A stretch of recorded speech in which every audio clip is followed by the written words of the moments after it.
Hi, I'm Tim. Please join me in this video. This is going to be a part 2 to my original video on the Wright brothers. Were the Wright brothers jerks?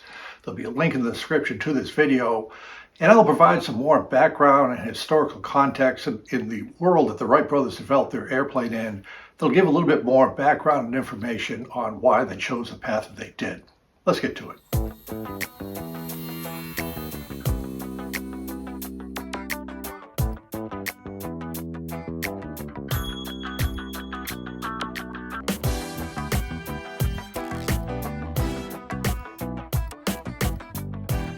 As a reminder, there are chapters in the timeline if you'd like to jump ahead to a different section of the video.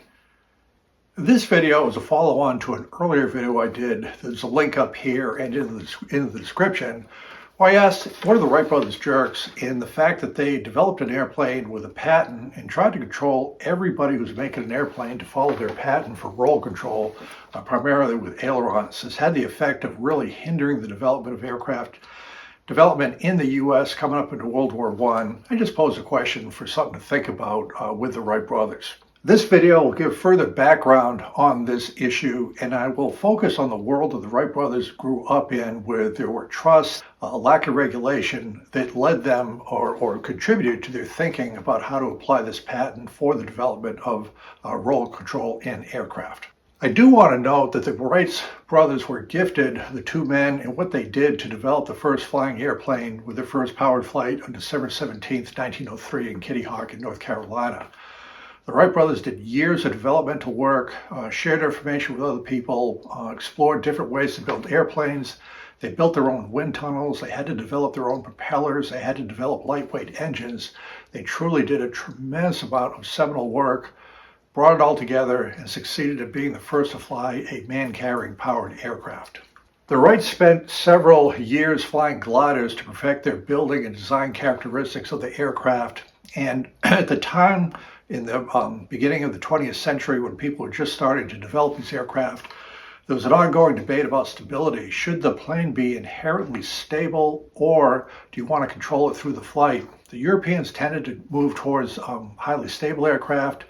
What the Wrights did was they built a purposely unstable aircraft and devised a mean to control it in all three axes: pitch, roll, and yaw. This development of roll control, they used warped wings, but the concept would apply to ailerons, what they patented and eventually they used against other aircraft developers. But given that the Wrights did a remarkable job with their aircraft, they had to keep the weight as low as possible. Essentially, none of the Wright brothers aircraft that they designed and built had a landing gear. Every takeoff was on a little catapult track system. And when you look at the early movies of these takeoffs, they're heart stoppers. The plane takes off at a quite low airspeed. It's at the end of the run. It takes off at a high angle of attack, very low to the ground, and like I said, a low airspeed, and then continues the flight. I mean, all those takeoffs and the early low altitude turns are just heart stoppers. But when they did their demonstration flights in Europe and for the U.S. Army in 1908, without a doubt, the Wright brothers were the best pilots in the world, and this was demonstrated through the trials that they did. In short, the Wright brothers succeeded brilliantly as the early pilots at, between 1903 up to about 1908. Central to the discussion of the Wrights' impact on aircraft development is their use of a patent on roll control, specifically ailerons for an aircraft. So let's talk a little bit about what is a patent. And a patent is just simply something that protects an invention, something that you've invented. And it's worth discussing a little bit because patents are part of the foundation of success of the United States of America, being an industrial power. The patents are so important, they're actually included in the United States Constitution. So the patents are included in the intellectual property clause known as the Patent and Copyright Clause, and it's in Article 1, Section 8, Clause 8 of the U.S. Constitution. And what this does is it grants Congress an enumerated power. That means a specified power that they can absolutely do. There's no interpretation needed. Quote, to promote, and this is from the Constitution, to promote the progress of science and useful arts by securing for limited times to authors and inventors the exclusive right to their representative writings and discoveries. And so this is a foundational thing to property rights in the United States, not just land property, but intellectual property. The idea being you want to advance in a scientific way, if somebody comes up with an idea for an invention, they've done some work to create that invention, and they should have some way to protect it and earn money from that without having somebody just copy it and then going off from there. And so included in this section of the U.S. Constitution is the authorization for Congress to pass laws to protect these inventions, but at the same time, there's a time limit applied to this, so you can't stifle marketplace and competition. It expires at a certain period of time. Let's talk for a minute about patents, trademarks, copyrights. What are the differences? And so a patent protects inventions, a trademark protects brand identity, and a copyright protects creative works. So again, we're focusing on the patent for the Wright brothers. The invention was a control system for aircraft, including elevator, rudder, and ailerons. The specific one was the ailerons. The Wright brothers warped their wings, but the writing of the patent it would also cover in ailerons anything that would alter the outer end of the wing shape to control the roll function of the aircraft. So a patent protects is a new and useful invention, process, chemical composition. For the Wright brothers, the aileron. In order to get a patent, you have to apply it to the U.S. Patent and Trademark Office. So there is an application, and they can be denied. As a matter of fact, we'll find out that the Wright brothers actually submitted a patent application in March of 1903 for the same thing, aircraft control. It was denied by the Patent Office. So you have to be granted a patent by the Patent Office for this to be effective. So the other item is trademarks. Trademarks, we're very familiar with those. They're just brand identifiers, name, logo, symbols, slogans that distinguish commercial goods from other ones. You can see something, you know what it is. And examples could be the Nike swoosh, it could be Coca-Cola, it could be McDonald's. These are all trademarks. And finally, a copyright are original works of authorship. It can include literary, dramatic, musical, artistic works. Examples could be a book, a song, a movie script, software code, a painting, or even a photograph. So again, the Wright brothers used a patent, and these are the differences between the trademark, patent, and copyright. So what the Wright brothers patented was really a means of aircraft control, with the focus being on the ailerons and wing warping for roll control. And this was discovered during their glider flights. They flew the glider up to their powered flights in 1903. And interestingly enough, one of the main purposes for the Wright brothers to develop the flying machine was to come up with a patent so they could control the market and make money off of the patent, not necessarily developing new aircraft, but coming up with patents that people had to apply to them for, pay a fee to use. So this is clear because the Wright brothers applied for their first patent in March of 1903 for the control of an aircraft, specifically ailerons and wing warping. Remember, March of 1903, this is 9 months before they flew in December of 1903. They were still flying gliders. Interestingly enough, this patent was rejected by the U.S. Patent Office. The Wright brothers continued with their powered flights back in Ohio, and 2.5 years later, on May 22nd, 1906, they hired a patent attorney. This person named Henry Toulmin wrote out the patent application, and the patent was granted by the Patent Office in 1906 for a means of aircraft control. So what the Wright brothers did with applying for a patent on their aircraft was a totally normal thing to do, just to protect the work they had done to develop an aircraft control. And it's worthwhile to look back at what the United States was like back in the early 20th century. The United States was, industrialization was coming into fore. There was a lot of money going around. There were some industries growing. They were becoming very powerful. And these industries, like even companies today, they would look to manage competition, look at mergers, try to come up with pricing agreements just to make themselves more money. So there's always a balance of the companies trying to grow and prosper on their own versus the public interest, because the public generally benefits from competition. So in the United States, in the turn of the 20th century, 1900 or so, the nickname for monopolies back then were called trust. There could be a sugar trust, there could be a pharma trust, there could be a steel trust, there could be an oil trust. These are just organizations of companies that essentially cooperated to maintain prices, minimize competition, and serve themselves, not necessarily at the public. Congress understood this, and in 1890 passed the Sherman Antitrust Act to fight and come up with a legal basis to bust up some of these trusts, just to allow it for the public good. The problem is that business interests were quite powerful. They couldn't do anything until Teddy Roosevelt came along as president. This was a time when he recognized that capitalism was good, but there needed to be some regulations to prevent excesses of the system in the public good. Teddy Roosevelt realized that there were good trusts, there were bad trusts, so he wasn't against all trusts, but the bad trusts he did go after as president of the United States. Two examples were Northern Securities, which was a railroad conglomerate in 1904. He broke that up to induce more competition just for better prices for shipping and for passengers. And also probably the best known is Standard Oil. That's John Rockefeller's oil company in 1906. Teddy Roosevelt worked to break up the Standard Oil Trust. Took a little bit longer, 5 years. Eventually, that was resolved, broken up in 1911 by a Supreme Court decision. So what Roosevelt did was he ushered in an era of increased federal regulation. He set a precedent for government intervention to protect the public interest from corporate excesses.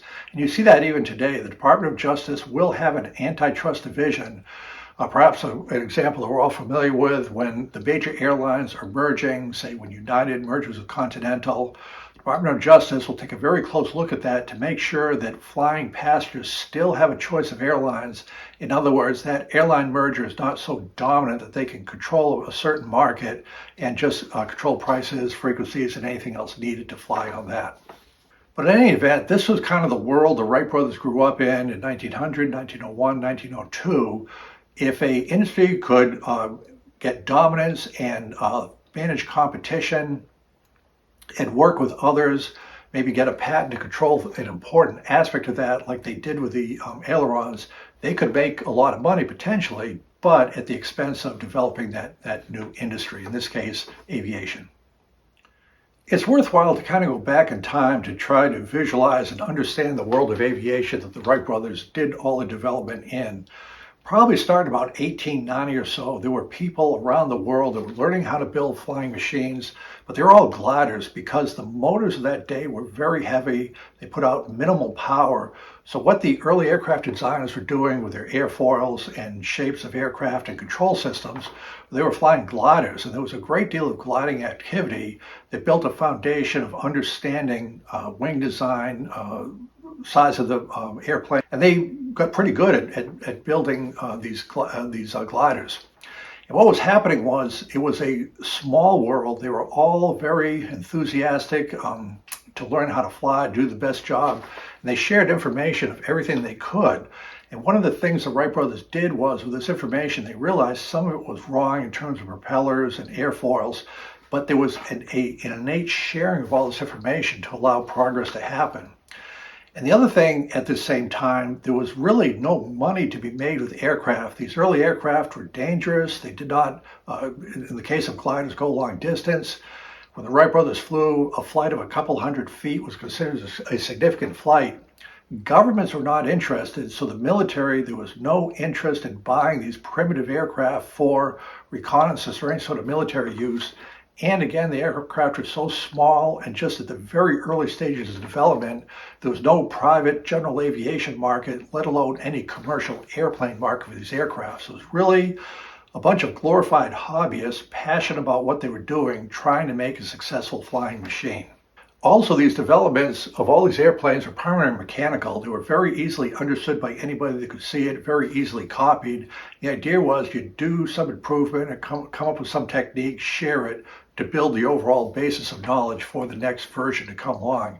And this is true in America, in Britain, in France, and Germany. Just a tremendous amount of development to work with these early glider aircraft.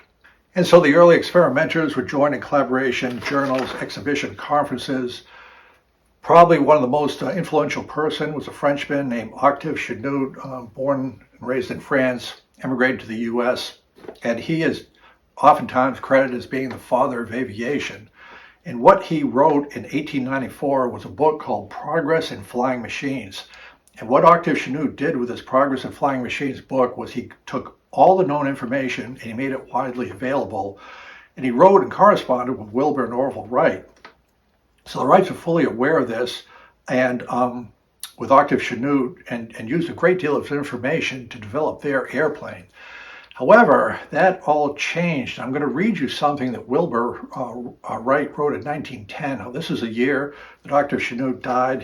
He was 78. He died in Chicago.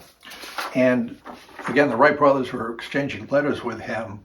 And the letter that Wilbur Wright wrote to him in January 2010 gives a glimpse into the Wrights' feelings about their proprietary work, the patent that they got 4 years earlier in 1906 for ailerons on aircraft. So Wilbur writes, quote, "It is not disputed that every person who's using this system today owes it to us and to us alone. The French aviators freely admit it." So in another letter that Wilbur wrote to Octave in 1910, quote, "It is our view that morally the world owes its almost universal use of our system of lateral control, i.e. ailerons, entirely to us. It is also our opinion that legally it owes it to us." So regarding the Wright brothers and the enforcement of their 1906 patent on roll control for aircraft, the Wright brothers saw their work in aviation as a patent as a key to financial success. In other words, they didn't want to build better and larger and more capable aircraft. They just were going to use the patent to generate money for what they wanted to do, which is fine to do that, but that was their approach. In defending their 1906 patent, there were 12 major lawsuits. And the effect of these lawsuits, because in the US and Europe, these are pretty small organizations building these aircraft, oftentimes just a couple of people in a garage or a very small factory. The planes were all hand-built because they were changing all the time. And when you get a letter from the Wrights legal team saying that they're going to sue you if you don't pay a certain amount of money for the use of their invention with the ailerons, it just had the effect of stifling development of aircraft in those very early days of flight. And so this became a focus for everybody because of World War I. So World War I started in Europe in 1914. 3 years later, in 1917, the U.S. entered World War I. When the U.S. entered World War I in 1970, production was so set back in the United States. The Army Single Corps, which was the forerunner of the Army Air Corps, had a total of 132 aircraft. Again, the U.S. Army, after 3 years of the war going on in Europe, when we entered in 1917, had 132 aircraft in its fleet, and they were all obsolete. There was not a single U.S.-designed airplane that flew combat in World War I. The pilots that we did have that flew in World War I, Eddie Rickenbacker and so forth, they all used French aircraft for their combat tours. The Thomas Moore Scout was essentially the first U.S. Made fighter aircraft. Ironically enough, it was designed by a British gentleman, Benjamin Douglas Thomas. The Thomas Moore Scout was built in Ithaca, New York. The Army Air Corps put in an order for 97. It's unclear how many were actually built. None of them went over to France to fight in the war. They're used as a training role. And the U.S. did, under licensed manufacturer, build a lot of the DH-4 observation bomber aircraft, again, a British biplane design in World War I. So as I mentioned, 1917, the U.S. enters the war in Europe in World War I, and it was understood that the Wright patent fights had essentially blocked development of U.S. aircraft. So again, going back to Teddy Roosevelt, trustbusters, the U.S. government had to do something to get around this problem because the Wrights had a patent. And so what the U.S. government did under the very new organization, the National Advisory Committee for Aeronautics, they forced all the manufacturers to get together and essentially produce a patent pool. And what this meant was the manufacturers got together, they agreed to pay a small fee per airplane built to the Wright Corporation for the use of the patent for these ailerons. They could get around the endless court fights to keep them from using this. And this patent pool, it was called the Manufacturers Aircraft Association. So again, all manufacturers had to join. It was designed to it was designed to expire at the end of World War I. However, Wilbur Wright, who was the main instigator of the legal battles, died of typhoid fever in 1912. That was 2 years before the start of World War I. Orville Wright wasn't really a fighter in court like his brother. He sold out his interest in the Wright Corporation in 1915.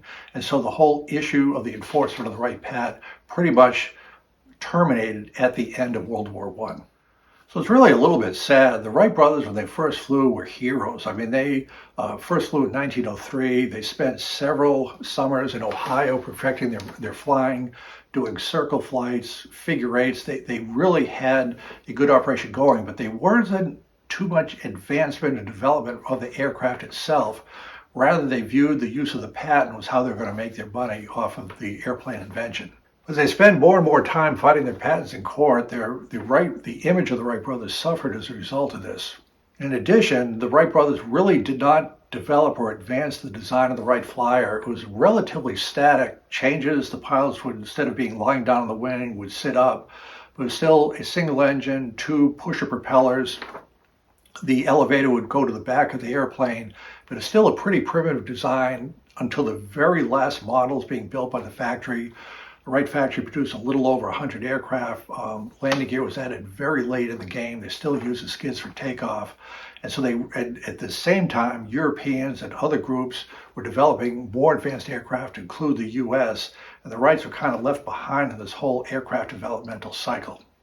So in short, after 1912, the Wright brothers biplane aircraft are just completely obsolete. Nobody really had any use for them because other aircraft are just improving and had much better and higher performance. So it's kind of interesting.